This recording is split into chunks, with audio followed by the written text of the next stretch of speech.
Happy summer, everybody. So we are on our way to our garden. And as I told you before, we have a method that we use called Back to Eden. The last time I showed you our garden, we were in the process of mulching and preparing it and getting ready to plant. So here's what we've done in the meantime. Let me turn this around. It is blazing hot out here today. I think it's 92. So since we decided to put a fence around the garden to keep out the rabbits and the deer and every other little creature that likes to play in the garden and eat the plants or rip them up. So we went around the entire garden with cattle panels, and then we put chicken wire at the bottom to keep the bunnies from going through the holes. So this is the result of that. This is the asparagus. We finally stopped harvesting asparagus and just kind of let it go. It's really pretty, but it's huge. So let's take a look. And what we ended up doing is putting marigolds kind of sprinkled throughout the garden to try to help with pest control. So this year we put down a new layer of mulch. We ran out of mulch and we're waiting for our source to drop us another load of mulch so we can finish with the garden. So this new part you see right here is this year's mulch, and that is last year's in front of us. It's a fairly large garden, but it seems to be doing fairly well. These are my beans and my peas. We have carrots and lettuce and radishes, Hopi blue corn from the Navajo Nation. Last year I planted a packet of seeds that I bought while we were there in Utah. I think it was last year. And so I grew it for seed corn, and I harvested the seed and we replanted it, and we'll just keep kind of doing that. I have my own grain mill, so my goal is to mill my own blue corn flour. We have some zucchinis and squash, some different things planted, some pumpkins. They have not popped up just yet. We have a lot of peppers over there. So it's a fairly large garden, and this is called Back to Eden, the method. You can find the video on YouTube or Amazon Prime, and it's worth a shot, worth a watch. I think this is probably our third year with this type of garden, and I don't think we will ever go back. Let me give you a real quick explanation. So you prepare your soil just like you normally would, and then you put a layer, like a very thick layer, I think it's 6 inches of mulch on top of your soil. And when you go to plant, you just simply pull away a little bit of the mulch. Do not mix it with the soil. Dig your hole, plant your plant, push the soil back, and then pull the mulch back, and that's it. We do not do a lot of weeding, and we will never ever plow this garden again or rototill it. We just every year we'll add about 4 inches of mulch on top of the other mulch. And basically what happens is that the mulch underneath is decomposing, creating a beautiful rich soil, and it also holds moisture in. We seriously, we will never go back. I am getting ready to can my triple berry jam. We have 2 cherry trees right here. Last year they really didn't produce a lot. What we had, the birds got before I did. But this year they're starting to finally pop out. Some years they're loaded, some years they're not. But there's a nice one right there. But for now it is blazing hot, and I am ready to get inside and get busy with my jam so my cherries don't go to waste that I already picked yesterday. So if you have questions about this type of garden, the better thing to do is go watch the video yourself. It's a documentary. Again, you can find it on Amazon Prime or even on YouTube. And they have a way better explanation than I do on how to get this type of garden moving and explaining why it works. So I will see you inside.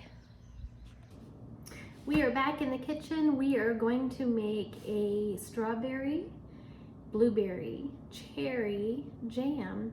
Some people might call this bumbleberry. Bumbleberry normally has raspberries, strawberries, and blueberries, but we are going to use cherries. So here are the cherries that I picked from our tree yesterday. And what I'm going to need to do is clean these, rinse them really well, sort making sure that I don't have any with little worms in them or any bad spots. I have my strawberries that I froze from last year and my blueberries that I got from the organic blueberry farm that I froze as well. These actually need to defrost and thaw out. Both of these do before we use them. The strawberries, I will probably have those before I put them in the pot because they're actually fairly large. So the ingredients that you will need for the strawberry, we'll call it bumbleberry jam, would be your liquid pectin. I use liquid, there's different variations, but I like liquid pectin. So we'll be using that. We will be using approximately, I like a thicker jam, so maybe 1.5, roughly, maybe 1.5 to 2 cups of each fruit variation and about 6 cups of sugar. So that's a lot of sugar, but you know, you don't eat jam every single day probably, so it's okay, right? So anyway, I'm going to get busy and we will come back when I have got all of this ready and prepared.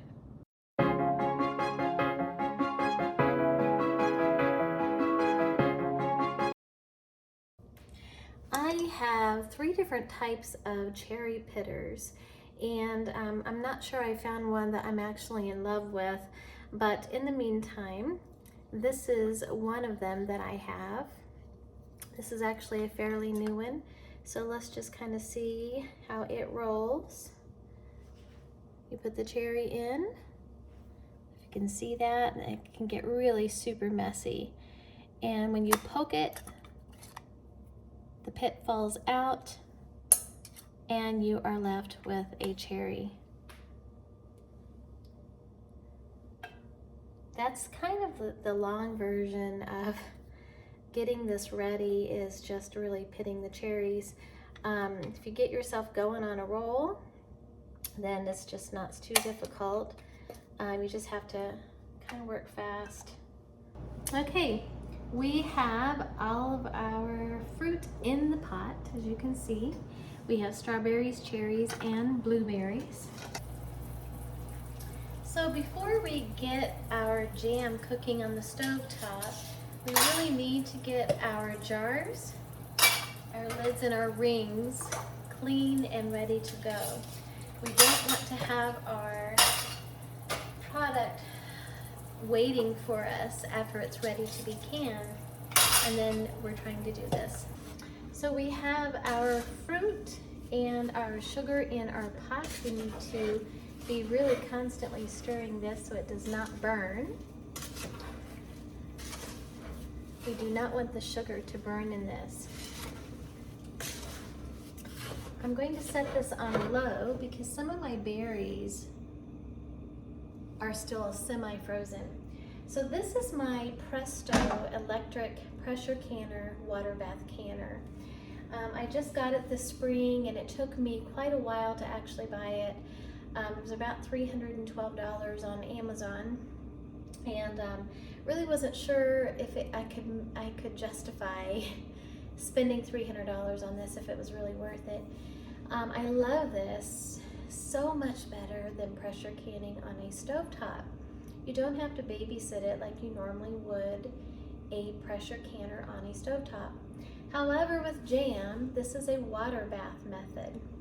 So we are going to plug this in, We're going to fill it up with water, and with water bath canning, your jars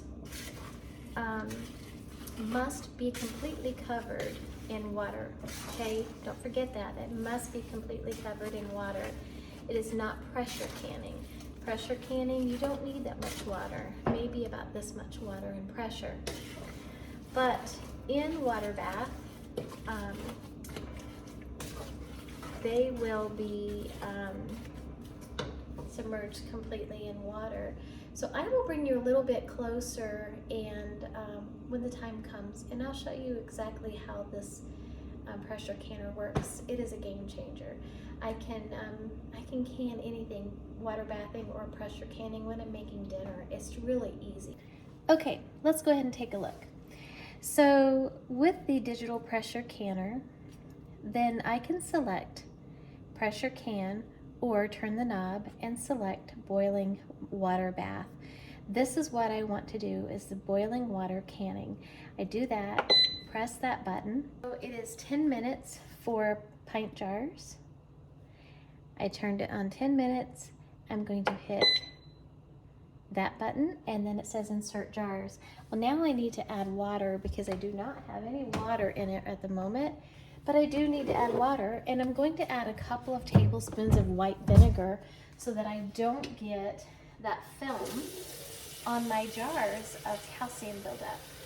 We are just going to add quite a bit of water to this. And you also must make sure the rack is in the bottom of it that comes with it. Your jars cannot sit on the bottom of any canner without a rack. Now, keeping in mind, don't overfill your canner because jars take up space. The one thing really nice about this is that it will heat your jars for you. When it says insert jars, it's not telling you to insert jars full of jam. You insert jars to heat the jars. You want hot jars. And it also does a type of sterilization. So we are going to put just a little bit of water in each of our jars like this, and that prevents the jars from floating. And then by this, we will know how much water we need to add outside of this.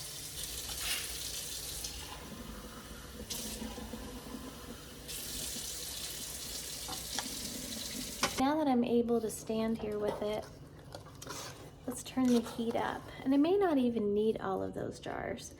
My goal is to get this rolling and bubbling, and when I'm stirring it and I cannot calm the bubbling down, that's when I know it's ready for the pectin. Okay, I'll bring you back when we get to that point.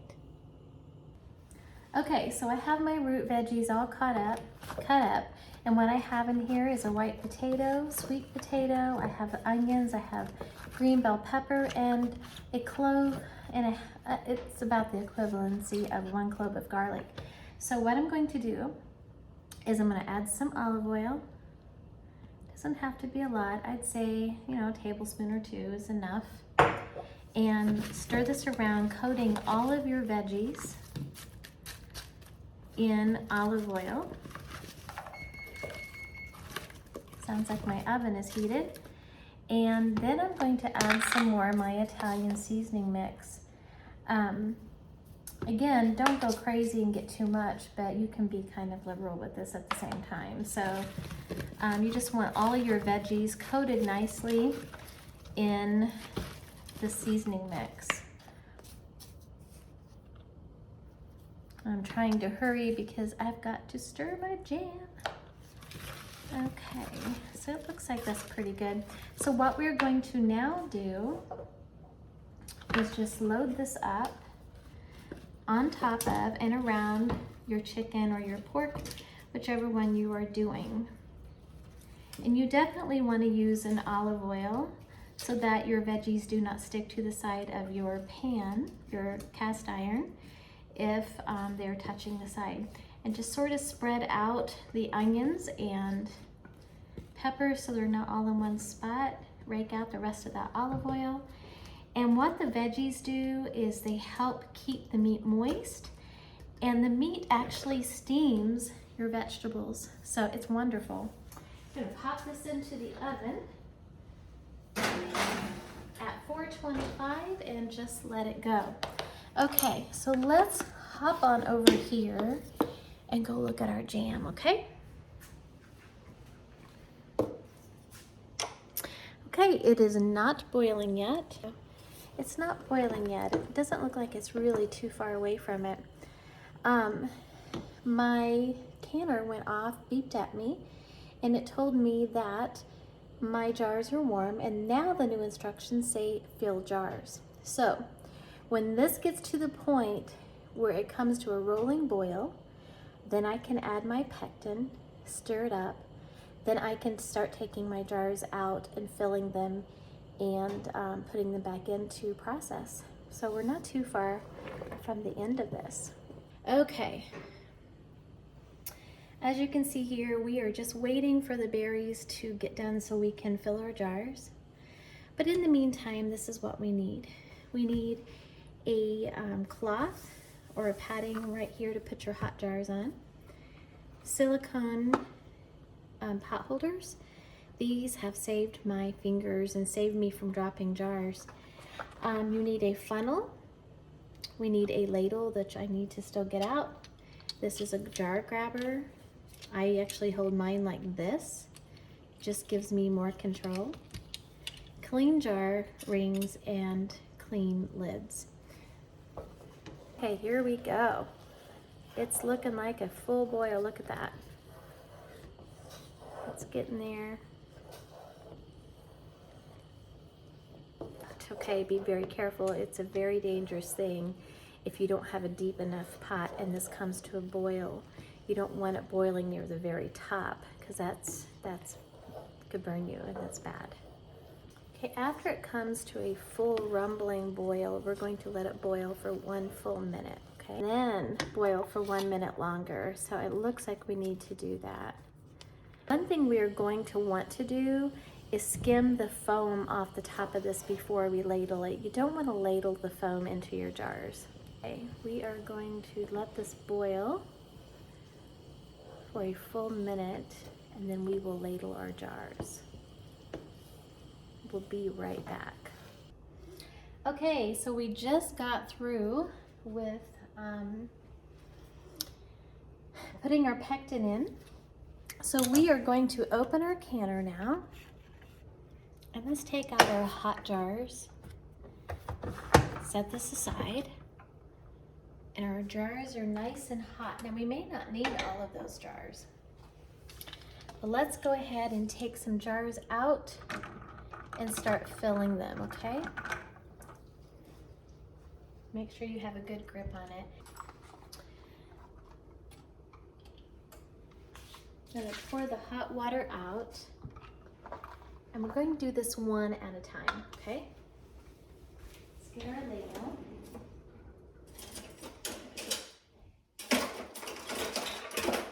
And by the way, when I was removing the foam, I tasted it. Oh my goodness.